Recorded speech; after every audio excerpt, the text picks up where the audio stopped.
na taɓa haɗin shi Niger arzikin ta ba na petrol bane, petrol yana ƙara komai da ɗaya. Arzikin uranium ba shi bane arzikin ƙasa, zinariya ba ita ce arzikin ƙasa ba. Niger arzikin da Allah ya bata shine cikin kashi miliyan 24, ka san da miliyan 17 samari ne fa. 17 cikin wayan ga samari ne. In baka iya statistika ba ka ce ma baka yi lakwar baka san komi ba, in an kai sallar juma'a ka koma dekote ka koma gehi kai kallo mai hurhura nawa akwai, sai ka lisa samari kaza sannan ka samu mai hurhura guda.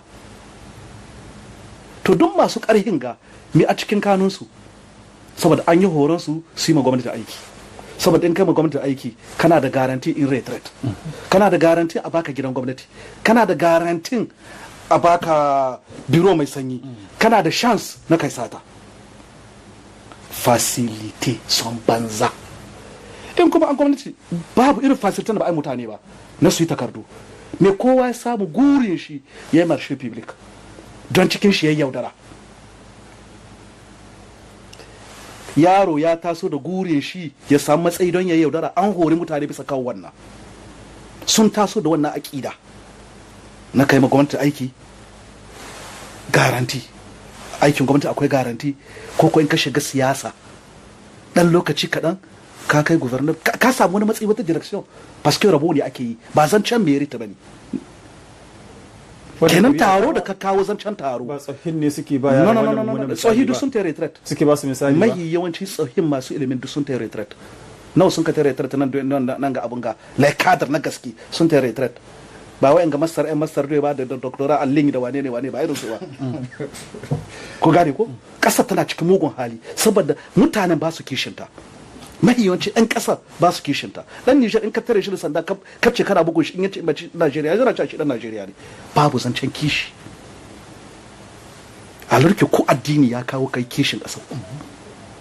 Addini ya kawo kai kishin ƙasar ku. To son banza shi ke kai ga duk mahalaka, rashin aiki shi ke kawo wata matsala da kaga ana tana faruwa na cikin hankali. Rashin aiki mai gwamnati ce za ta yi pression bisa ka 'yan kasuwa, saboda ko ina 'yan kasuwa su ne za su sa mutane kwaɗai. Paske misali Niger ba mai tunani wani abu sai ya ga wani yayi, da an kawar station ai ta haibu tuka yawa yanzu, da an kawar taxi kowa taxi, telecenter kowa telecenter, kowa agence de pèlerinage, kowa abin da an ga wani ya kowa sai yayi. A ta wannan a koma yin kamfuna ko da ƙanana ne. Taro da SSH ke hodi na ta yi taron so Argungu wanda Buhari ya zo na ta yi, kuma na ga rifan kungiya ta su ta manoma wadda Bank Central ke subvention agriculture. Mai da ya like frontier da harkocin an kai Buhari mahaukaci ne. A lurki abun shi ya yi portar furwi yau in kattahi marbina da wannan wurin bai huce wata guda ba. Biskan wannan kaga yadda suke noman shinkawa, kaga yadda ake noman shinkawa, arziki ya tsaye saboda manomi kana noma ne ana sayi, in baka da abun noman sai a ce ga bashi an baka na taki. Kaga kokarin gwamnati a kawo taki, a kawo maganin kashe kwari, kuma in kan noma a sayi. To sai ga talaka ya bar zaman banza. Wayan ga da azam da bariki sun hartuna da koma ƙauye, paske in ƙauye na da yunwa birni ba ta zamuwa. In kowa ya ce in ya shigo birni bai koma ƙauye akwai matsala. To matsalar garin ga tattalin arzikin da ake yi, kowa ya zama dillalan kare, kowa ya zama mai loti sama.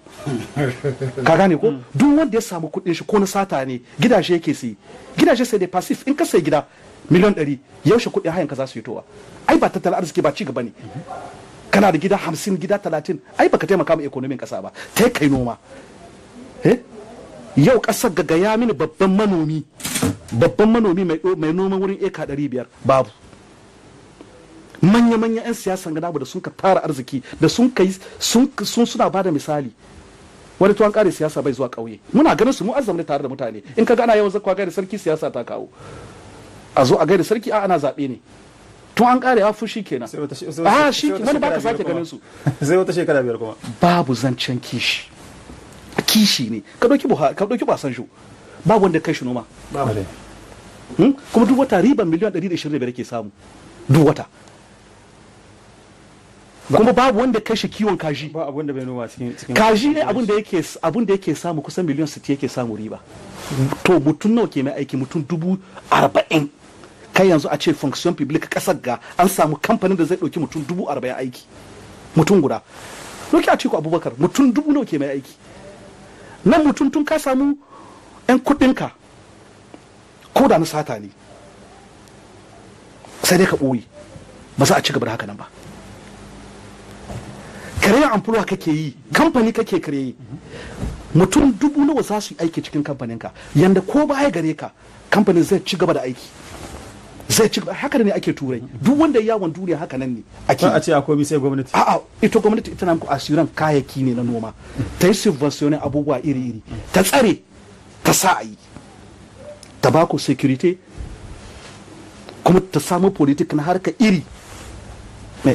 Ta ka gani dazuka akwai, kamar yanzu ka ɗauki misali dazukan gingu, ba don ina sarkin gingu bane nake zance, ai mun yi ko ina iya cewa ni'ima ta ƙasa, tun da gingu akwai inda ruwa ma ke fitowa da kansu ƙasa.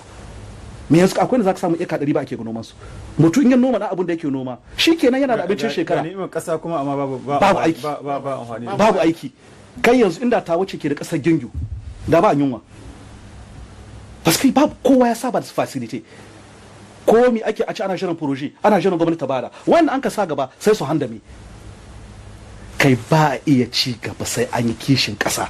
Kishin ƙasa yana tare da kuma a tsaya a nemi noman nan da an ka rena shine zancen koshi, ba a noma ba. In kan noma shine autosuffisance alimentaire. Thank you ga ƙasa ko ga gidanka, in baka ci da matarka ɗiyanka baka da inci. Akwai matsala. Baka da inci ga gidanka. Akwai to ga ƙasar da ba ta tsaya ta ci da kanta ta bar zancen ƙasa. Na gode honorable, lokacin mu da ya kare, tana yiwa lokaci na gaba za mu sake dawowa bisa kan waɗansu muhimman batutuwa tare da ku, za mu sake nemo ku insha Allah, saboda kana da abin da za ka kara ne cikin minti ɗaya saboda lokacin ya kare. To minti ɗaya ya kawo kashi ma ba mu yamma noma. To nan akwai mutanen da suka yi gidan kashi, gidan kwai, amma kashin da ke hitowa shi sun hana su yi, kaga ko ruwa da suka zo ruwa sun kenye wannan gonakin na kashi da na ruwa da na kwai miliyar amma babu dubaran da gwamnati zai yi ya samu ya gani ya za su yi. Kaga waɗannan an babu kare zuwa gaba su ma ruwa za su yi, komi ya rataya ga gwamnati, tunda bai kamata muna yin kuma wasu na zo suna concurrence de loyal kama abinda bai dake ba suna yin.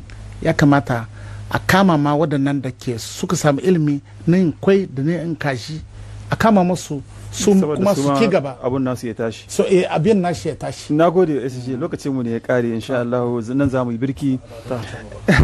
Lokacin shirin lokaci ya kare.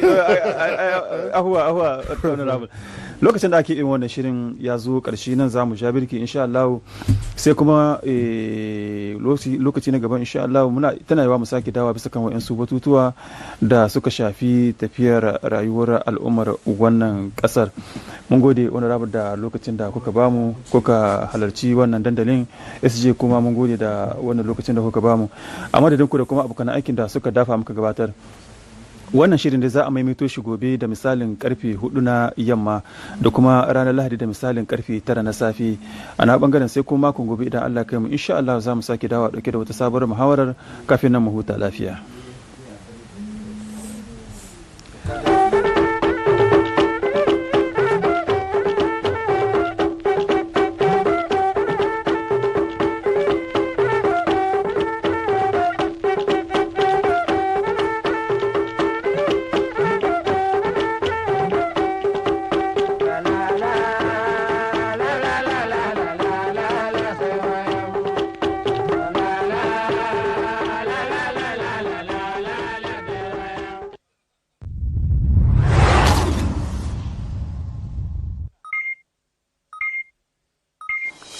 Bonjour, c'est Franck.